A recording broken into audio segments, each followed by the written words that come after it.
잠언서 26장 1절에서 12절까지 한 절씩 번갈아 가면서 읽겠습니다. 940페이지.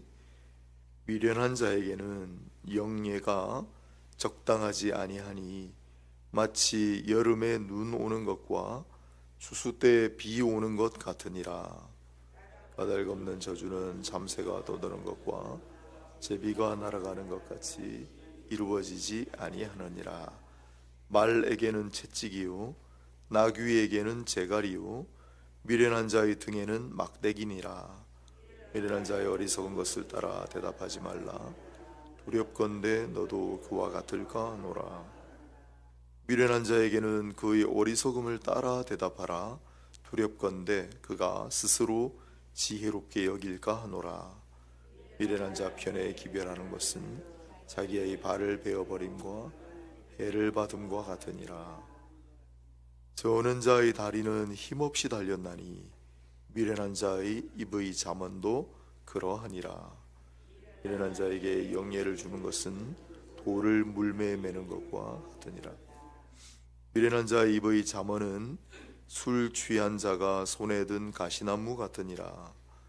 장인이 온갖 것을 만들지라도 미련한 자를 고용하는 것은 지나가는 행인을 고용함과 같으니라.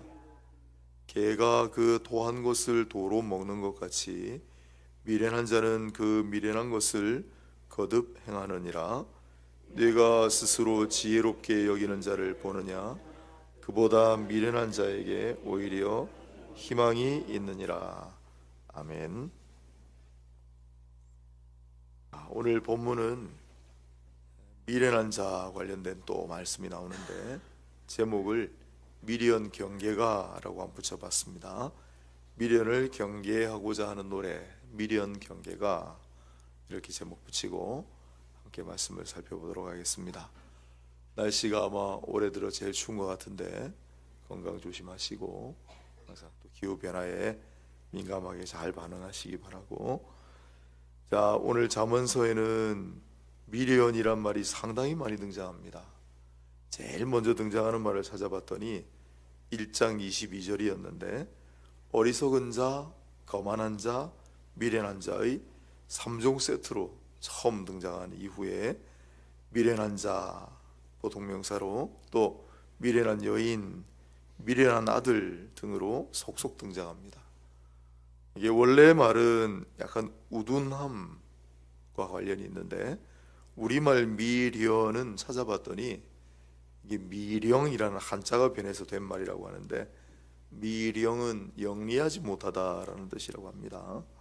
그래서 우리말은 영리하지 못한 자라는 의미가 강한데 원래는 아둔한 자, 좀 우둔한 자, 약간 좀 뒤에도 좀 관련이 있는 그런 의미가 있습니다. 오늘 본문은 이런 미련을 경계하는 노래라 불만한데 앞부분에 미련한 워낙 많이 나왔기 때문에 미련한 사람이란 어떤 사람인가, 영리하지 못한 자, 아둔한 자라고 그랬는데 잠언서 앞부분을 쭉 보면 미련한 사람은 대체로 지혜와 지식을 가까이 하지 않는다. 또 안일과 교만에 빠져 있는 자, 또 함부로 입을 놀리고 행악을 일삼는 자가 대체로 잠언서에 나오는 미련한 자의 특징입니다. 오늘 본문에는 이러한 미련한 자에 대해서 또 추가적인 설명을 하고 있는 그런 구절들이 쭉 이어집니다. 첫 번째로는 미련한 자에게는 영예가 적당하지 아니하다. 1절, 2절에도 있고 또 뒤에 8절에도 한 번 더 나옵니다. 여기 영예라는 말은 그냥 영광이란 말하고 똑같다고 생각하시면 됩니다. 미련한 자에게는 영광과 영예가 적당하지 않다라는 그런 구절이 비유를 통해 1절을 보면 여름에 눈 오는 것과 추수 때 비 오는 것 같으니라 그랬습니다. 여름에 눈이 잘 안 오잖아요. 올 수가 없지 않습니까? 여름에 눈 오는 건 되게 이상한 거죠. 추수할 때 비가 오는 건 그럴 수는 있는데 추수할 때 비가 오면 망하잖아요, 추수가. 그러니까 여름에 눈 오고 추수 때 비 오는 것 같다는 거예요. 미련한 자에게 영예를 돌리는 거는. 미련한 자가 영광 받는 건 그런 것 같다는 거예요. 또 8절은 보면 돌을 물매 매는 거가, 돌을 물매에 잘 안 매지죠. 물매는 딱 이렇게 집어가지고 쏘려고 만든 건데 그 돌을 물매에다가 맬 수는 없죠. 이제 그런 거라는 거예요. 미련한 자에게 영예란. 또 미련한 자들이 곧잘 내뱉는 까닭 없는 저주, 아까도 미련한 자는 함부로 입을 놀린다 그랬는데, 그래서 2절에 까닭 없는 저주가 나오는 이유가 그러합니다. 미련한 자가 함부로 입을 놀리고 까닭 없는 저주를 뱉을 때 그게 이루어질 리가 만무하다라는 뜻입니다. 그래서 이 구절을 잘 보면은 미련한 자에게는 결코 참된 영예가 주어지지 않는다라는 의미가 되겠고, 또 이러한 이치를 거슬러 미련한 자에게 영광을 수여하는 일도 무의미하고 헛된 것이다 라고 볼 수 있습니다. 예수님께서도 돼지 앞에 진주를 두지 말라 라고 말씀하셨어요. 마태복음 7장에. 돼지처럼 살이 쪘던 헤롯 왕은, 그래서 아둔하다, 우둔하다라는 말을 제가 한 거예요. 헤롯 왕은 스스로를 신처럼 여겼고 다른 사람들도 헤롯을 막 신으로 추앙했어요. 그런데 어느 날 갑자기 벌레가 몸을 갉아먹는 비참한 최후를 맞이하고 말았습니다. 미련한 자에게 영광을 막 쏟아부으니까 그런 결과가 일어났다고 사도행전 12장 23절에. 그래서 미련한 자에게 영예가 적정하지 않다라는 구절을 성경을 통해서도 우리가 확인하게 되고, 그런 반대로 미련한 자 반대는 잠언엔 전부 지혜로운 자예요. 지혜로운 자에겐 영예가 합당하다니까 늘 지혜로운 자들 되시기를 바라고요. 3절을 보면 말에게는 채찍이요 나귀에게는 재갈이요 미련한 자의 등에는 막대기니라 그랬습니다. 말은 채찍질을 해야, 나귀는 재갈을 물려야 말을 듣습니다. 마찬가지로 미련한 자의 등에도 막대기가 가해져야 된다라고 하는 그러한 내용이 되겠습니다. 사람도 비슷한 구석이 있다는 겁니다. 이처럼 시편 32편 9절을 보면 너희는 무지한 말이나 노새같이 되지 말지어다. 그것들은 재갈과 굴레로 단속하지 아니하면 너희에게 가까이 가지 아니하리로다. 말하고 나귀하고 짐승은 재갈이나 굴레나 채찍이나 막대기로 사용해야만 말을 듣는데 그와 같은 자들 되지 말라는 겁니다. 본문 3절은 미련한 자의 등에는 막대기, 또 잠언서 앞선 19장 9절에는 어리석은 자의 등에는 채찍, 아까 3종 세트라고 그랬잖아요. 어리석은 자, 미련한 자, 교만한 자. 어리석은 자의 등에는 채찍이, 미련한 자의 등에는 막대기가. 반대로 뒤집으면 그렇게 막대기, 채찍을 가하여 몸을 움직이고 하는 그런 미련하고 아둔한 자들이 되지 말라, 그런 뜻도 되겠습니다. 그 다음 4절로 5절을 보면 아주 특이한 구절이 나오는데, 미련한 자의 어리석은 것을 따라 대답하지 말라. 두렵건대 너도 그와 같을까 하노라. 미련한 자에게는 그의 어리석음을 따라 대답하라. 두렵건대 그가 스스로 지혜롭게 여길까 하노라. 일견 보기에는 서로 모순되는 구절이 있는데, 그래서 옛날부터 우리 선배들이 이걸 해석하기가 좀 어려워서 4절은 일반적인 대화를 할 때, 5절은 종교적인 대화를 할 때 그렇게 구별한 분도 있지만 썩 합당해 보이진 않습니다. 나름대로 해석을 해보면 미련한 자의 어리석은 말을 일일이 대꾸하지 말라. 어리석은 말을 하는데 거기 자꾸 대꾸할 필요가 없다 라는 뜻으로 들립니다. 4절은 이걸 정말 잘 보여주시는 분이 예수님이세요. 한번 찾아보면 빌라도가 네가 유대인의 왕이냐라고 어리석은 질문을 하실 때 일일이 그거 대꾸하지 않으십니다. 그냥 침묵하셨죠. 반면에 미련한 자의 물음에는 그와 같은 수준으로 대답해 줘야 될 때도 있습니다. 뭔가 자신이 대단한 말을 한 것처럼 착각하지 않도록 하라는 의미가 5절에 담겨 있어요. 그것도 니고데모와의 대화에서 예수님이 잘 보여주셨어요. 예수님께서 사람이 거듭나지 않으면 하나님 나라에 갈 수 없다라고 말하니까 니고데모가 뭐라고 물었습니까? 거듭난다는 것이 뭡니까? 어머니 뱃속으로 다시 들어갔다 나와야 되는 겁니까? 라고 말도 안 되는 질문을 해요. 그럴 때 예수께서 뭐라고 대답하셨냐면 성령의 거듭남을 말하는 것이다 라고 대답해 주셨어요. 그의 어리석음을 따라 대답을 해 주신 거예요. 니고데모의 머릿속엔 도저히 나올 수 없는 말, 성령을 따라 거듭남을 이야기하는 것이다. 그러니 니고데모가 내가 그거 몰랐구나, 내가 참 어리석은 자로구나 깨달을 수 있게끔 어리석은 질문을 하셨지만은 우문현답을 내놓으셨다는 뜻입니다. 그래서 미련한 자하고 대할 때, 특히 신천지 이런 사람들하고 얘기하면 정말 막 가슴이 터져버릴 것 같아요. 도무지 막 대화가 안 돼요. 그럴 때 이 두 가지 원칙을 잘 견지하면 우리 미련한 사람들하고 상대하는 법을 배울 수 있지 않을까, 예수님에게서 배우는 거죠. 그 다음 6절부터 10절까지는 미련한 자의 발과 입과 손에 관한 이야기입니다. 소식을 전할 때 미련한 자를 만약 사용하는 경우 다리가 불편한 사람과 같이 불완전한 전달이 될 수밖에 없다가 6절입니다. 다리 불편한 분들에게 참 죄송합니다. 예전엔 다 이랬습니다. 6절에 보면 미련한 자 편에 기별하는 것은 자기 발을 베어버림과 해를 받은 것 같으니라. 미련한 자에게 무언가 중요한 소식을 맡기는 건 차라리 자기 발을 베어버려. 그러니까 이게 어떤 구절하고 관련이 있냐면 성경은 좋은 소식을 전하는 것을 항상 발과 연관을 짓는데 이사야 52장에 로마서 10장도 인용했는데 좋은 소식을 전하는 자의 아름다운 발이요, 복음을 전파하는 자의 아름다운 발이요. 여기 중에도 정문을 앉아 계신 분 중에도 늘 복음을 전하는 일에 애쓰고 수고하시는 분들이 계시는데 그분들의 발은 다 아름다운 발이라고 성경이 칭송하고 있습니다. 아멘. 좋은 소식을 전하는 자의 아름다운 발이요. 그런데 미련한 자는 결코 그런 좋은 소식을 전할 수가 없고 아름다운 발이 될 수가 없다는 뜻입니다. 당연하게도 미련한 자의 입에서 나오는 말 역시 불완전하기 마찬가지인데 뒤에 또 한 구절 더 첨가하고 있죠.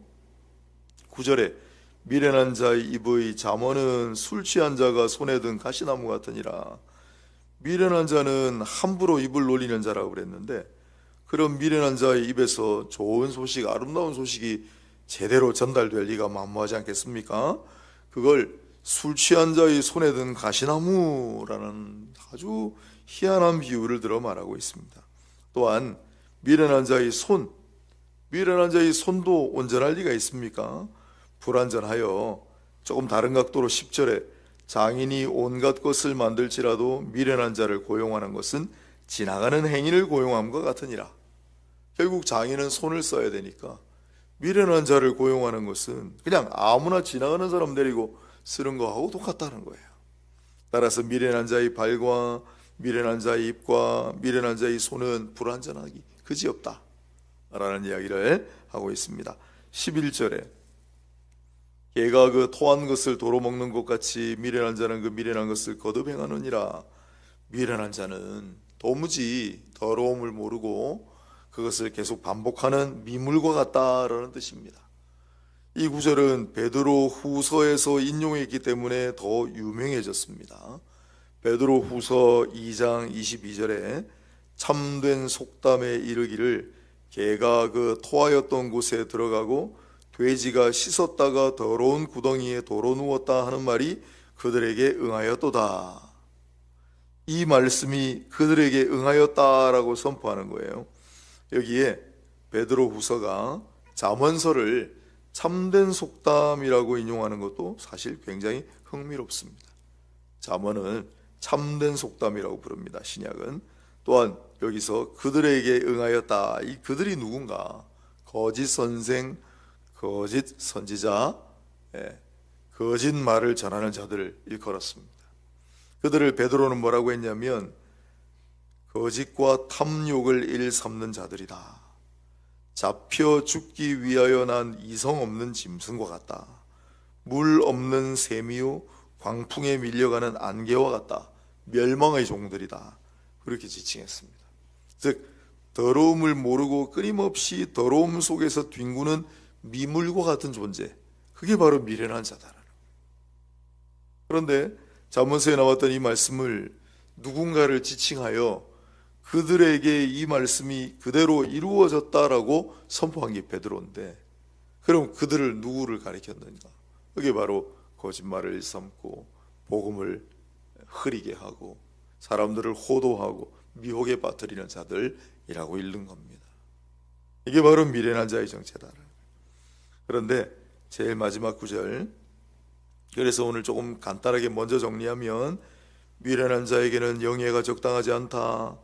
미련한 자의 등에 막대기, 미련한 자를 대하는 방법, 미련한 자의 발과 입과 손, 미련한 자는 더러움을 모르는 미물과 같다. 그런 얘기를 쭉 하는데, 충격적이게도 12절에 보면 스스로 지혜롭다고 여기는 자는 이 미련한 자보다 더 못한 존재들이다 라고 결론을 내리고 있습니다.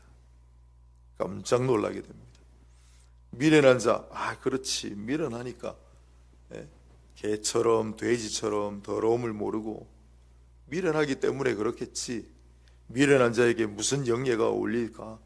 그래, 미련한 자에는 그저 막대기가 약이야, 이렇게 생각을 했는데, 난 미련한 자가 아니라고 생각했는데, 스스로 지혜롭게 여기는 자보다 차라리 미련한 자가 낫다고 얘기합니다.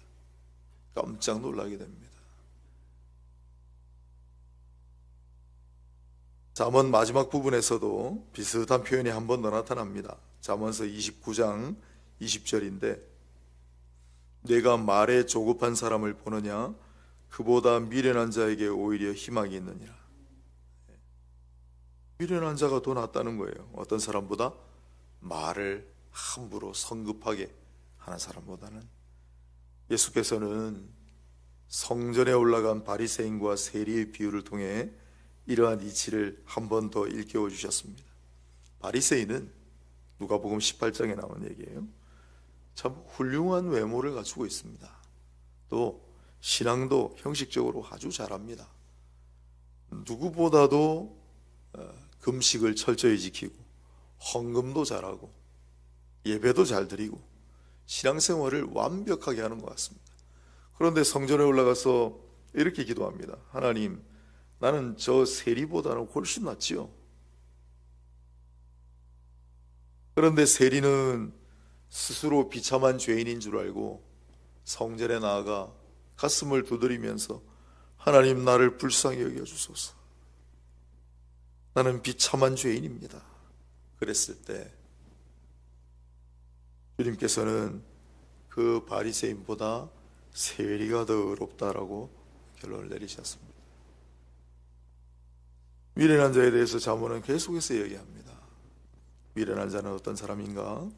미련한 자에게는 어떤 일들이 있는가? 미련해지지 않는 방법.